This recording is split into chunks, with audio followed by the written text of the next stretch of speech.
Hello अस्सलाम वालेकुम, this is Ranjit. आज जिस टॉपिक पे बात कर रहा हूँ वो आपके लिए, मेरे लिए और जिनके साथ आप लोग काम करते हैं उनको आप इस तरह से जानते भी होंगे और इनको ऑब्जर्व भी करते होंगे। आज जिस टॉपिक का नाम और जिस रिसर्च के बाद सामने मैं आपके पास इस टॉपिक को लेकर आया हूँ, that is 5 personality traits of a disengage employ.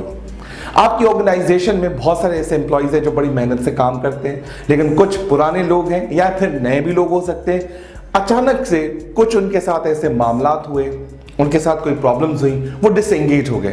पहले बहुत अच्छा परफॉर्म करते थे, उनका नाम बड़ी अच्छी लिस्ट में आता था, बॉस की अप्रिशिएटिव लिस्ट में होता था, लेकिन अचानक से उसकी डिसएंगेजमेंट देखकर बाकी लोग भी नर्वस हो जाते हैं, अच्छा परफॉर्म नहीं कर पाते। तो उनके साथ कैसे कैसे मसले होते हैं, वो 5 तरह की चीज मैं आपके सामने लेकर आया हूं। सबसे पहले आप देख रहे होंगे, it's a complaining attitude, nothing is ever good enough for them. जो भी चीज उनके साथ हो हमेशा उसके अंदर नेगेटिव पॉइंट निकालेंगे। उनके साथ भला भी हो रहा हो लेकिन हमेशा वो एक ब्लैक साइड देखते हैं। और किसी महापुरुष ने फरमाया है कि धूल चेहरे पे लगी हुई है लेकिन लोग आईना साफ करते हैं। साफ हमें अपना चेहरा करना चाहिए, धूल चेहरे से मिटेगी तो ही तो आईने में दिखेगी। आजकल मैं एक बहुत जबरदस्त इस किस्म की वीडियो देख रहा था। सोनू सिंह साहब बड़े जबरदस्त ट्रेनर है, नेटवर्क मार्केटिंग की बात करते हैं। उन्होंने बहुत खूबसूरत स्टोरी शेयर की जो मेरे टॉपिक से बिल्कुल अलाइन है। वो स्टोरी मैं इन नटशेल आपसे शेयर करता हूं कि एक मर्तबा किसी एक बंदे की शादी होती है, लेकिन लड़की वालों की एक रिक्वेस्ट होती है कि भाई जब भी आप अपनी बारात हमारे पास लेकर आएंगे, लेकिन उसमें कोई बुजुर्ग, कोई बूढ़ा शख्स उस महफिल में नहीं होगा। तो बड़ा वो सोचो विचार करते हैं, परेशान हो जाते हैं। बड़े अगर शादी में नहीं होंगे तो शादी में कैसे मजा आएगा। तो तकरीबन घर के तकरीबन 15-20 अफराद होते हैं, लेकिन एक ऐसा शख्स जो बुजुर्ग है, 60 साल से उम्र उनकी ज्यादा है, उनको समझाते हैं, दादाजी हम सब तो बारात लेकर जाएंगे लेकिन दुल्हन की बारात में आप नहीं होंगे, हम जब घर आएंगे दुल्हन को आप बाद में देख सकेंगे। तो उन्होंने कहा ऐसे कैसे हो सकता है, मेरा इकलौता पोता, उसकी शादी हो रही है, मैं क्यों नहीं जाऊंगा। तो आखिर बहस मुबाहिसा हुआ तो उस बुजुर्ग शख्स ने कहा कि भाई मुझे आप लेकर जाएं, आप मुझे डिस्क्लोज ना करें, किसी पेटी में, किसी गाड़ी के अंदर छुपा के रखिएगा, मैं दूर से देखूंगा, आपकी उस महफिल में शिरकत नहीं करूंगा। तो भाई बात बन जाती है, वो बुजुर्ग शख्स भी उनके साथ निकल पड़ता है। बड़ी मजे की बारात है, सब नाच रहे गा रहे हैं। जैसे ही लड़की के घर वो बारात लेकर पहुंचते हैं तो लड़की का वालिद साहब बड़ा परेशान होता है। तो उन्होंने कहा कि भाई ठीक है, आपने मेरी पहली शर्त तो मान ली, लेकिन दूसरी शर्त आपको माननी पड़ेगी। मेरा दिमाग सटिया गया है, मेरा दिमाग घूम गया है। शर्त यह है कि आप जहां खड़े हुए इसके बिल्कुल पीछे एक नदी है, नदी में मुझे पूरा का पूरा दूध चाहिए, पानी की नदी नहीं चाहिए। अब सब लोग परेशान एक दूसरे की शक्ल में देख रहे हैं कि भाई अब पानी को निकाल के हम दूध कैसे डालेंगे। तो आखिर में उसको ये समझाते हैं लड़के को कि भाई तेरी शादी यहां होने वाली नहीं है, और उसका जो तुम्हारा होने वाला ससुर है, लड़की का बाप है, पागल आदमी है, वो तुमसे शादी करवाना ही नहीं चाहता। क्यों तुम उसके पीछे भाग रहे हो, छोड़ दो ये झंझट, हम तुम्हारी दूसरी कहीं शादी करवा देंगे। तो सब वापस ही जा रहे होते हैं और अंकल को कहते हैं बस आप निकलिए बाहर, शादी नहीं हो रही, हम सीधा वापस घर जा रहे हैं। तो उसने कहा बरखुरदार, अभी तो पिक्चर शुरू हुई है, हर मसले का हल हमारे पास है। लड़की के बाप को कह दो हमने दूध का इंतजाम कर लिया है, बस आप नदी खाली करवा दीजिए। तो बड़े लोग खुश होते हैं, वो मैसेज लेकर लड़की के बाप के पास जाते हैं कि भाई हमारे पास सोल्यूशन हो गया और हमने दूध का इंतजाम कर दिया है, आप नदी का पानी निकलवा दीजिए, 5 मिनट में हम दूध डलवा देंगे। तो लड़की का बाप 1 सेकंड के अंदर, क्योंकि शातिर दिमाग तो ऑलरेडी है, 1 सेकंड के अंदर वो समझ गया कि इनकी महफिल के अंदर कोई बूढ़ा शख्स है और इस बूढ़े शख्स की वजह से मैं अपनी लड़की की इस लड़के से शादी नहीं करूंगा। तो ये वही एम्प्लॉइज हैं ऑर्गेनाइजेशन के अंदर जो हर बात में नेगेटिविटी निकालते हैं, हर चीज के पहलू को नेगेटिव और दूसरे अंदाज से देखते हैं, जो ना कंपनी के लिए फेवरेबल होता है ना उसके लिए कंफर्टेबल होता है। उनको कुछ भी दे दें, आप उनकी सैलरी बढ़ा दें, आप उनके इंसेंटिव्स बढ़ा दें, आप उनकी कंफर्ट लेवल बढ़ा दें, लेकिन वो हमेशा कंप्लेन करता रहेगा। इसको हम कहते हैं रोतू लोग, आप अपनी जबान में भी कहते होंगे। These are the people are the CEO of garbage association of companies. तो ऐसे लोगों को कुछ नहीं होता सर, ऐसे लोग खुद भी बिगड़ेंगे, दूसरे को भी खराब करेंगे। दूसरा डिसएंगेज एम्प्लॉय का मतलब समझाने जा रहा हूं, देयर इज नो इनिशिएटिव। ऐसे लोग कंपनी में काम कर करके खुद को डेवलप नहीं करते, खुद को आगे लेकर नहीं आते। जब भी मैनेजमेंट और डिसीजन की बात होती है वो हमेशा बैक में आ जाते हैं कि भाई ठीक है हमें तो मिलेगी और हम तो उतनी जितनी सैलरी ले रहे हैं उतना ही काम करेंगे। वही एक महापुरुष का नारा, रघुपति राघव राजा राम, जितनी तनख्वाह उतना काम, हम ज्यादा काम करेंगे नहीं। वो लोग इनिशिएटिव्स लेना बंद कर देते हैं।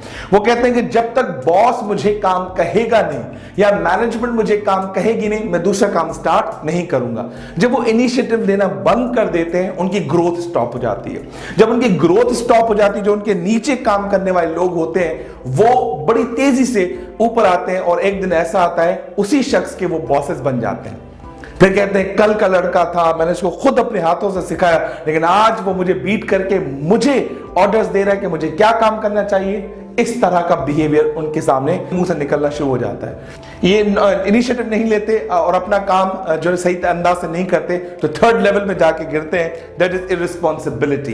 इररिस्पांसिबिलिटी जब उनके अंदर आ जाती है तो जो भी वो वादे करते हैं, झूठे वादे, वो ऐसे प्रोमिसेस करेंगे वो पूरे नहीं करेंगे, डेडलाइन को मिस कर देंगे, काम टाइम पे नहीं करेंगे, टाइम मैनेजमेंट को खराब कर देंगे और जो इंपॉर्टेंट टास्क और प्रायोरिटी वाले टास्क होते हैं वो ऑन द टेबल बॉस के पास सही टाइम पे नहीं पहुंचते और उसकी वजह से कंपनी का माहौल पूरा खराब होता है। और उसी शख्स की वजह से जितने लोगों ने काम किया, कंपाइल होना था, सिर्फ एक शख्स की वजह से वो कंपाइलेशन रुक जाती है और काम जो 31 तारीख को होना था वो 4, 5, 6 तारीख को चला जाता है, जिसमें नीचे वाले एम्प्लॉय सारे सफर कर रहे होते हैं। ये ऐसा क्यों कर रहा है? ये इसलिए कर रहा है because he is not taking the responsibility. He thinks that I'm not taking initiatives, the people are giving me the task, this is the burden for me। वो ऐसा सोचता है कि कंपनी में मेरे साथ ही बुरा हो रहा है, बाकी सबके साथ अच्छा हो रहा है। So he has developed a mindset of complaining, he has developed the mindset of negativity, क्योंकि एक नेगेटिविटी भरोगे जो हार्मोन्स और हमारे दिमाग के न्यूरॉन्स हैं वो आपकी हर थॉट के अंदर नेगेटिविटी का थप्पा लगा देते हैं, आप सही सोचना बंद कर देते हैं, पॉजिटिविटी लेवल आपसे निकल चुकी होती है। The fourth which is very amazing, किसी महापुरुष ने कहा जो सवाल नहीं पूछता वो सीखता नहीं है, सीखता सिर्फ वो शख्स है जो सवाल करता है। जब आप किसी प्रेजेंटेशन में, मीटिंग में बैठे हो, किसी भी ट्रेनिंग सेशन में बैठे हो, जो लोग चुप करके खामोश होकर बैठे हुए वो शायद अच्छा समझ रहे हो, लेकिन सीखता वही लड़का है या वही पार्टिसिपेंट है जो सवाल करता है। बिकॉज अगर आज आपने सवाल पूछने की आदत डाल दी तो 5 मिनट के लिए लोग शायद आपको बेवकूफ समझेंगे, आपका मजाक उड़ाएंगे, लेकिन वो 5 मिनट पूरी जिंदगी के 50 सालों में आपके लिए बड़ी हेल्पफुल होंगे, क्योंकि आपने उस वक्त सवाल पूछ के अपनी फाउंडेशन अच्छी बना दी। क्योंकि जिसकी फाउंडेशन अच्छी होती है वो अच्छे डिसीजन करता है, उसके पिलर्स, उसकी बिल्डिंग अच्छी बन चुकी होती है।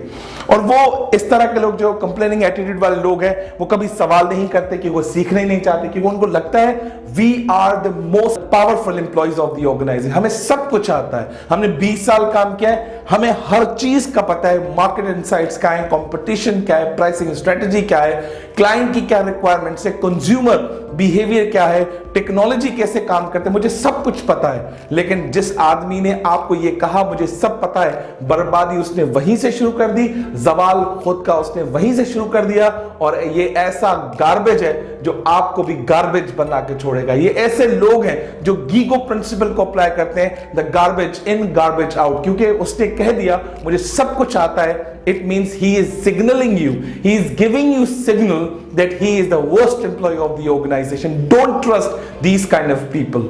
और उसके बाद ये कहते हैं I know everything, he assumed that he is good at everything। बस यही एक जुमला उसे खराब कर देता है। वो अपनी नजर में बड़ा हाई लेवल का बंदा होता है, लेकिन मैनेजमेंट की नजर में वो कल भी जीरो था, वो आज भी जीरो, आने वाले वक्तों में भी जीरो होता है। ये 5 वो पॉइंट्स हैं जो एक एम्प्लॉय को डिसएंगेज्ड बना देती हैं। ये वो 5 पॉइंट्स हैं जो वर्स्ट एम्प्लॉय के सिम्टम्स हैं। ये वो 5 पॉइंट्स हैं जिससे आपको पता लगेगा कि ऐसे एम्प्लॉय के साथ काम करना चाहिए या नहीं करना चाहिए। अगर आप भी ऐसा कर रहे हैं, ये इस वीडियो सुनने के बाद please try to convert these things into what? Convert complaint into thanks। जब आपको लगे कि यार मैं इसकी कंप्लेन कर रहा हूं, आप शुक्र अदा करें उस चीज का कि खुदा ने ये तो नौकरी दी है, खुदा ने ये तो मुझे स्किल दी है। जब आप शुक्र अदा करते रहेंगे, अल्लाह ताला आपके लिए भी बड़े अच्छे प्लान्स बनाएंगे। उसके बाद नो इनिशिएटिव, एक महीने में, एक हफ्ते में एक इनिशिएटिव लीजिए, अपने मैनेजर के पास जाइए कि यार ये मेरा इनिशिएटिव है, ये मेरी मार्केट इनसाइट्स है, अगर इस काम को मैं बेहतर तरीके से कर सकता हूं, उसका रिजल्ट्स बताइए, रिजल्ट ओरिएंटेड बनिए। इनिशिएटिव भले आपका इंप्लीमेंट ना हो, लेकिन जब आप इनिशिएटिव लेना स्टार्ट करेंगे, your brain start working faster. तो कंपनी अज्यूम ये करे यार पहले इनिशिएटिव नहीं लेता था, एटलीस्ट लेना तो स्टार्ट किया, भले एग्जीक्यूट ना हो, लेकिन कंपनी के अंदर जो आपका इमेज होगा वो बड़ा जबरदस्त किस्म का बनेगा। सो थर्ड पॉइंट, रिस्पॉन्सिबिलिटी को रिस्पॉन्सिबिलिटी में कन्वर्ट कर लीजिए। डेडलाइन जो आप सेट कर रहे हैं, 30 तारीख को जो आपको काम करना है, 28 को सबमिट कर लीजिए। You will change your image in the eyes of the organisation. जब आपका इमेज बेहतर होगा, आपकी इनसाइट्स बेहतर हो जाएंगी। देन आप जब सवाल नहीं करते तो आज के बाद आदत डाल दीजिए, जब भी कोई मीटिंग होगी, भले कोई स्टूपिड क्वेश्चन होगा, बच्चों वाला सवाल होगा, लेकिन आप 1 से 2 सवाल करना स्टार्ट कर देंगे। The fifth one, know it all, क्योंकि आप सब कुछ नहीं जान सकते। अगर आप जितना भी जानते हैं वो बहुत कम है। दुनिया बहुत तेजी से बढ़ रही है, एक्सपोनेंशियली ग्रोथ कर रही है। मैं अगली वीडियो में इंशाल्लाह आपको KSA मॉडल पढ़ाऊंगा। तो K स्टैंड्स फॉर नॉलेज, उसके बाद the attributes, it's S for the skill. ये 3 चीजें जब मैं आपको सिखाऊंगा तो आपको इसका मजीद आइडिया हो जाएगा। तब तक के लिए आप इन चीजों को फॉलो कीजिए, अप्लाई कीजिए, एग्जीक्यूट कीजिए, और उस वीडियो को लाइक कीजिए, सब्सक्राइब कीजिए और कमेंट कीजिए मजीद किस तरह की वीडियो बनाऊं और आपकी मदद कर सकूं। Thank you very much, good luck.